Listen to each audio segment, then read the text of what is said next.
Wait, what is that? Introducing Green Man Gaming, your #1 source for old school games dating back to the 80s and 90s, and even all the latest and greatest hits like Doom, The Dark Ages, or Oblivion Remastered. Wherever your tastes lie for PC gaming, Green Man Gaming has you covered. From Bethesda to Rockstar Games to PlayStation, Sega, Square Enix, and more, the choices are endless. Oh wow, that sounds... So head on over to wait, Green she's Man not done Gaming yet. using the affiliate link down below to browse all games by publisher, PC games, on-sale titles, upcoming games. Level up with XP with Green Man Gaming's loyalty program that offers you ways to earn even more discounts with every purchase made, including titles featured in this video. Oh boy, I wonder if they have big rigs, cause I sure are winner. We don't have big rigs! Just join the incredible online sensation that is Green Man Gaming to save yourself a fortune on all things gaming with the greatest discounts mankind has ever seen! Oh, okay then. I'll buy this one, and done! Wait, we actually had it? Wait a minute. No we don't, you little...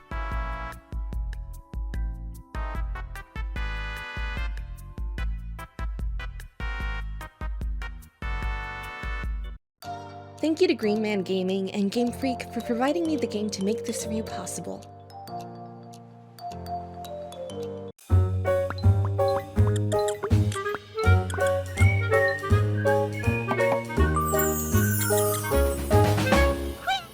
Beast of Reincarnation is the latest action RPG to hit the market, and it is developed by Game Freak and published by Fictions.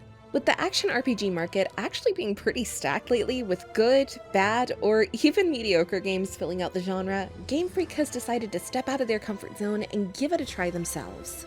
However, was this a wise decision on their part, or should they have stayed with what they know works in the first place? Only one way to find out, so let's go! Gameplay. If you had told me years ago that Game Freak was bound for the bigger budget RPG market and trying to mix it up with games with the likes of Sekiro, I would have called you crazy. But here we are, it has happened, and I have played it. For people living under a rock for the last 30 years, or you younglings who don't know any better, Game Freak is obviously known as the creative minds behind the Pokemon series. And whether you love their visions for each game or you hate them, the fact of the matter is they are the epitome of the RPG market. However, their history of games isn't just stuck to squishing little pocket monsters into a ball, but they also branch off into other titles and IPs as well, albeit still at the same or lower budget that they're given with Pokemon. Beyond Pokemon, we've seen Game Freak take on the platform puzzle genre with Giga Wrecker, dip toes into the action platformers with Timbo the Badass Elephant. What? No, that name? No, that wasn't a joke. That's the actual name of the game, no joke. And it's pretty awesome. We've definitely come a long way since the days of Dumbo Circus on Disney from back in the day with its joyous singing, or Elephant the Elephant toys, and now we just stopped the crap, cut the bull, and it's just, here's this badass elephant, straight to the point, no fluff, perfect. That's right, I'm Mr. Bucket. I'm Mr. Bucket. Huh? No, Mr. Bucket, just because I name obscure 90s toys doesn't mean you're allowed to— Toss your balls in my top, I'm Mr. Bucket. Out of my mouth they will pop, I'm Mr. Bucket. Put our what in your what? Go away, you sick freak! As I was saying, these titles I mentioned alongside 2019's RPG release of Little Town Hero aren't exactly huge games in their own right, both in budget or their scope, but Beast of Reincarnation changes that. For better or for worse. So does Game Freak achieve that level of greatness they were setting out for when creating their first major big budget title? Yes and no. It's a pretty mixed bag right from the start, but being a mixed bag doesn't mean a game is inherently just straight up bad or even great, unless you're part of the social media gaming space right now that anything under an 8 is considered trash due to the lack of IQ hive mind. So pay no attention to that, please. Mr. Bucket, the balls pop out of my mouth, I'm Mr. Bucket. Mr. Bucket, no, we aren't doing that! On the topic of Beast of Reincarnation, your experience with the action RPG genre in general is going to determine how you feel about this game, because it tends to take inspiration from or attempts to emulate a lot of winning formulas, and sometimes it works, and sometimes it doesn't work at all. At least we know this cage works to hold that danger to society Mr. Bucket, so thankfully everyone can rest easy now. Your balls are safe. Toss your balls in my top, I'm Mr. Bucket. Quiet down in there, you stupid bucket! I'm trying to do a review! Right from the get-go, Beast of Reincarnation kind of has its own identity crisis. Does it want to be something brand new to the genre to try and set itself apart? Or take from others and mold it with your own unique experience? The solution Game Freak came up with is the latter. Take what a lot of other action RPGs are currently doing and combining those mechanics into one game, alongside a few new additions they thought up on their own to try and make their first big outing a unique experience. As the player, you control the character known as Emma, alongside her dog friend that aids Emma in her journey, in order to hunt, track, and kill beasts known as Nushi, stop a spreading blight, and defeat Melfax, which are an even more deranged version of the plants in Plants vs. Zombies or Little Shop of Horrors. Yeah, we went there for that reference. I'm old, sue me. I make the reference because, like in my first two examples, they involve plants, and here in Beast of Reincarnation, these Melfax are animal and plant hybrids. Luckily, they're easily beatable by beating the living crap out of them, and I don't randomly hear "Suddenly Seymour" being screamed at the top of Audrey's lungs. Otherwise, I might get distracted, and want to sing along too. Don't judge me. Suddenly, Seymour is standing beside me. You don't give me your eyes. You don't understand.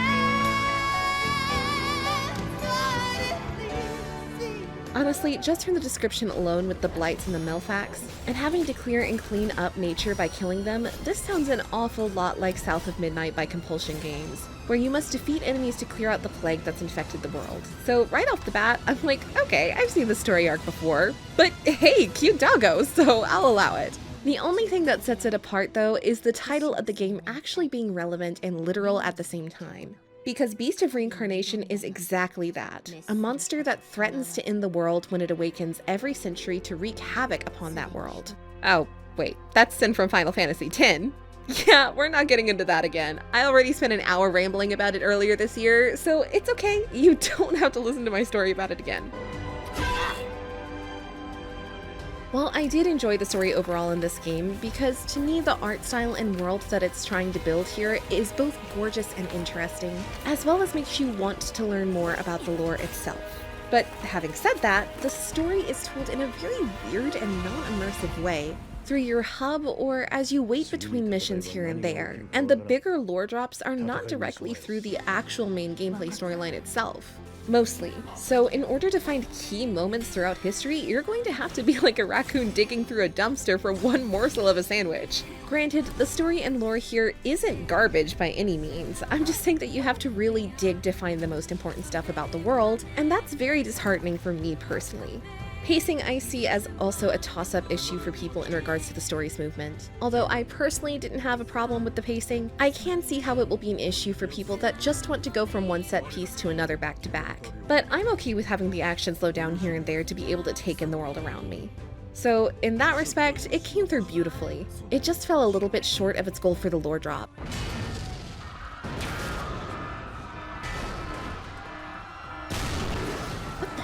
What's that noise? I'm Mr. Bucket. Toss your balls in my top. I'm Mr. Bucket. Out of my mouth it will pop. I'm Mr. Bucket. Oh my god. Alert! Alert! Mr. Bucket has escaped level 5 containment. Everybody stay on alert. Protect your balls! Beyond the story feeling a bit underwhelming with its delivery, but not its content, what makes up for it in the long run is the game's overall gameplay and mechanics used, especially in regards to the melee systems and with the way you parry each enemy. As you as the player parry, dodge, combat enemies, you can freely explore limited areas in order to find new discoveries in different platforming areas that diversify what would otherwise be an over-linear experience. Think of games that have an open area to explore, but with walls and obstacles to block you off should you go too far. And that's basically what you have level by level with the environments you fight and jump around in. It's not open world, but it's not linear either. Just the right amount of freedom for the player without getting overwhelming. Gameplay will also further remind you of games like Super Mario RPG, or even the more recent Expedition 33, not due to the RPG aspect that they have, but because of the main focus of their combat being parry or block. That same thing is done here in Beast of Reincarnation, with the main focal point of combat focusing on parrying your enemy's attacks, and when doing so, will raise your gauge up to its peak that unlocks even further abilities or chances to counterattack against your foe. On top of your own attacking, you can also pull out an ATB system like in Final Fantasy VII Remake series, or even the recent hit like Pragmata, and use your command menu during battle to give your doggo an order and ability to use to aid you in your said battle, and when successful in your combination of attacks, you'll be able to stagger them allowing you to inflict even more damage, again a la Final Fantasy VII Remake. Are you seeing a pattern here? I keep referring to what other games are doing or have done before it. Like I said, this is a game with identity issues, like a good old game of Guess Who. Is it me? Is it you? Who knows? Does your person play Knack? No. Does your person have a beer? Uh-huh. You're out of here. Does your person chug glasses?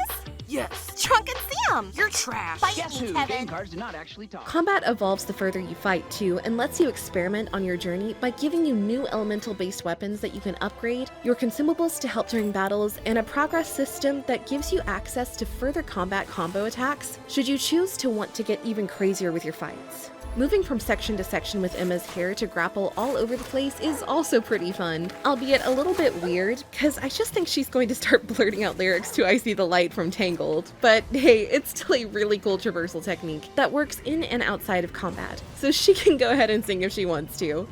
The high for me, of course, like a broken record like I am always saying in every review I make, is of course the boss fights. If the regular enemy slaying gets you down, then the boss fights here in Beast of Reincarnation more than make up for it in both difficulty and mechanically, with their movesets, phases, and even their design. Each boss you encounter fits to the world and feels like they belong and live within it, and not just a random abomination placed somewhere to look cool. And as I mentioned earlier, the parry system is going to determine if they're going to whip your ass or if you'll steamroll them. It's entirely up to your skill level. Having said that, while the combat is fun and engaging, the camera system is pretty clunky and off-putting in addition to the headaches, which can ruin your experience during a critical battle that can cause you to have to restart at a checkpoint, which is quite annoying. Overall, at the end of the day, Beast of Reincarnation ends up being a good attempt by Game Freak at a bigger budget title and action RPG, but sadly falls short in a lot of ways. Not that outright make it a bad game, but make it feel a tad bit underwhelming. The camera system is pretty flawed and makes it so that you'll miss out on seeing an enemy attack coming your way. Lock-on system doesn't work all the time, and either will not lock on properly or onto the wrong enemy. On top of those, the game doesn't really have its own identity outside of its art style, and a lot of what makes the game good is just lifted from other successful IPs, mainly Sekiro, who did this style of parrying system way better in my opinion, and way more responsive with its hit detection. But it's not all bad. The gameplay, while not being wholly original, is still really great. The traversal aspects of the world's environments and Emma herself are great, combat is fun with your doggo buddy, and boss fights are extremely fun. However, even the positives can't fully pull this game up for greatness, at least not at its current launch price. And in my opinion, it would be the perfect title to pick up when it dips down to around a $40 sale. But that's just me. So with all that having been said, my verdict is clear. Game and Chick says, wait. I'm Mr. Bucket. Oh my god, Toss it's your Mr. balls in my Bucket! top. I'm Mr. Everyone Bucket. save Out of my yourself! mouth it will pop. I'm Mr. Bucket. We're all gonna run. I'm Mr. Bucket. Buckets of fun. I'm Mr. Bucket. Toss your balls in my top. I'm Mr. Bucket. Out of my mouth it will pop. I'm Mr. Bucket. We're all gonna run. I'm Mr. Bucket. I'm Mr. Bucket. I'm Mr. Bucket. I'm Mr. Bucket. I'm Mr. Bucket.